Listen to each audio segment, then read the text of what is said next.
Everybody's around this bitch chasing the bag. I gotta get to the bag. But what if I told you that the bag was you? We live in a world that teaches us to chase money like it's the highest value. But money was created to represent value. And that value has always been us. We are the value. Money only has its power when it's backed by something. Historically, that something has always been us. Our time, our labor, our intellect, our soul. When I say you are the currency, I'm not being poetic. I'm being factual. Every system that exists, from capitalism to entertainment to tech, thrives off of human energy. And that energy isn't free. It costs us every time it's extracted. But I'm going to give you some real game. If you knew your true value, would you still be chasing money? Or would you start aligning your life with your worth? Money isn't real in a sense that it's just paper or numbers on a screen. It's an agreed upon illusion. But energy is very much real. When you wake up and clock into that job,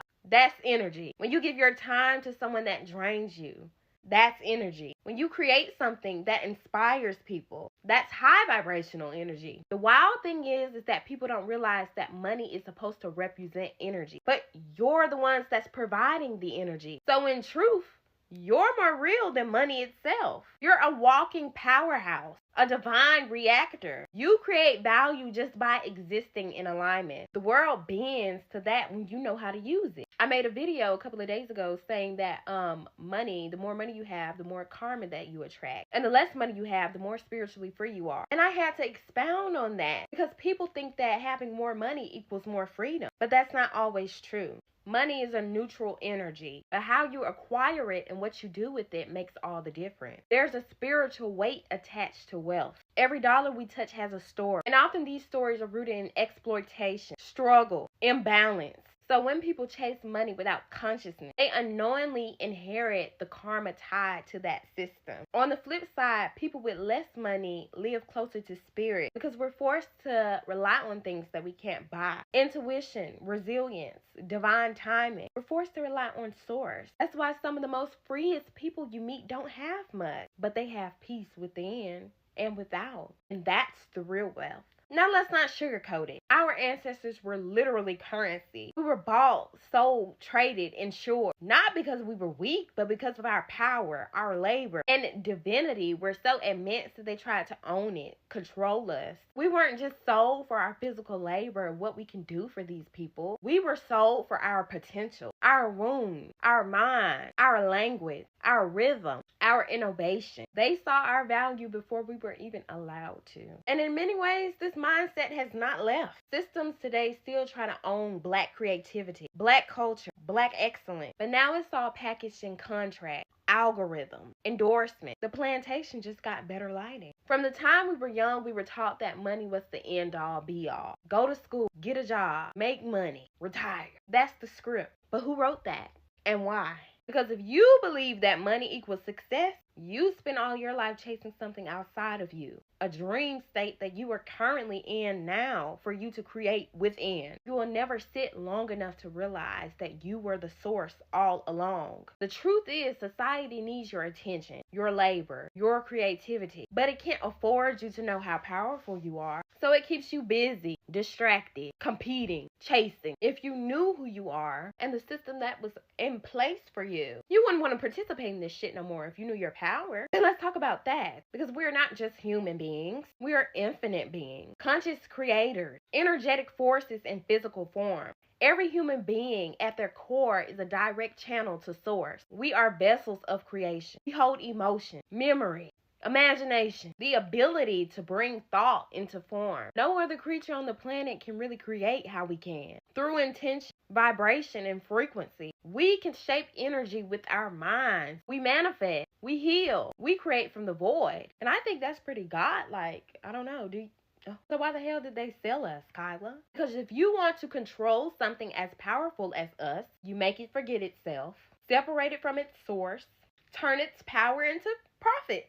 We weren't just sold for physical labor again. We were sold because of the divine essence we carry, because of our melanin, our DNA, our connection to spirit, our natural rhythm, our gifts, our resilience, our bloodline. The colonizers saw something that they could not understand because they knew it was valuable. So instead of honoring us, valuing us, they feared us. And instead of learning, they enslaved us, tried to control us because simply they didn't understand us. We were sold simply because they could not match our energy. So they mine it, control it. It's no coincidence, though, that we became currency. In slavery, the economy was built on the backs of stolen people. We were the stock market before the damn stock market even existed. Why, though?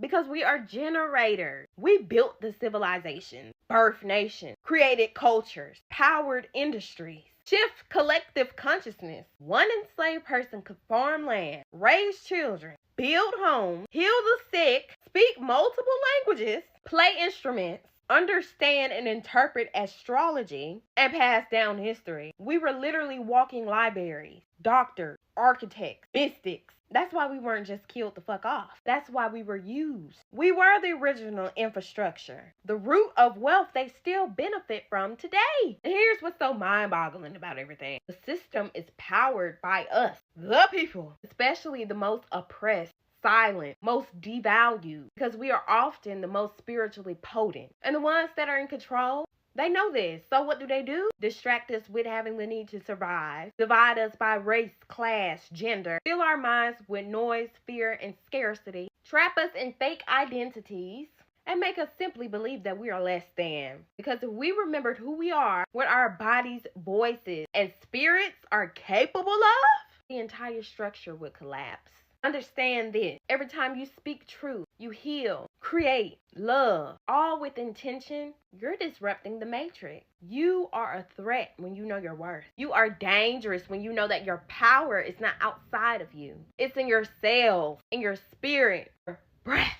You are not a slave. You are not your trauma. You are not your paycheck. You are a walking portal. You are a multi-dimensional being. You are a force that they can never replicate, only try to control. Money is the greatest illusion ever sold. It's not backed by gold. It's not a natural resource. It's not something that grows from the earth. It's a concept. A man-made system designed to control the flow of energy. Your energy. It's paper and numbers that we agree to treat like power. But power is not paper. It's people. The only thing giving money power is the collective belief in it. If we stop believing in it tomorrow, it would collapse. Trust. And that's just how fragile the whole system is. All of this is psychological, based off of a belief system. Before there was money, there was barter. Straight up energy exchange. You got fruit, I got grain. You make clothes, I build shelter. We traded off a basic need and respect. Nobody was richer than the next person. Your value was based off your skill, your offering, your ability to contribute. The system was organic. It was based off community and connection. But then it became centralized currency, created on controlled trade, conquer and tax the people. The elites couldn't tax bartering, but they could tax money. And that's when the game changed. Let's go metaphysical for a second. Money is a sigil. It's got symbols, numbers, language. It's got ritual. Notice how we're ever paying bills like we're worshiping a god? The whole system is spiritual warfare disguised as economics. Most of society's suppression, suffering, crime, depression, violence, even war comes from the imbalance of money. Not because it's evil, but people use it as a tool to manipulate, hoard onto it, rather than allowing it to flow, to circulate. When you chase money, you're not chasing something tangible. You're chasing a symbol. And symbols don't feed the soul, they feed the ego. The more you chase what's outside of you, the further you get to reap the benefits from what's within you. You can have all the money in the world and still feel empty because the currency is within. You're not meant to chase money. You're meant to attract abundance by fully stepping into your truth. When you walk in alignment, you don't need to hustle like you're lacking something. You become the magnet, the force. Money can become a tool, but never let it become your master. Chase peace. Chase your calling, your purpose. Chase healing. Chase truth. Because when you become what you're looking for, the universe will bend the world in the way that you need it to be. You will become in control of your own destiny. The most expensive thing you'll ever pay for is betraying yourself trying to get to the bag. Your soul is priceless. Your body is a temple. Your spirit is royalty. They knew this. That's why they try to brand it, sell it, and suppress it. Because if you knew your worth, you never bow again. You are here to embody everything they tried to pack it, sell. And the richest you'll ever be is when your soul is whole, your mind is clear, and your energy is unbothered.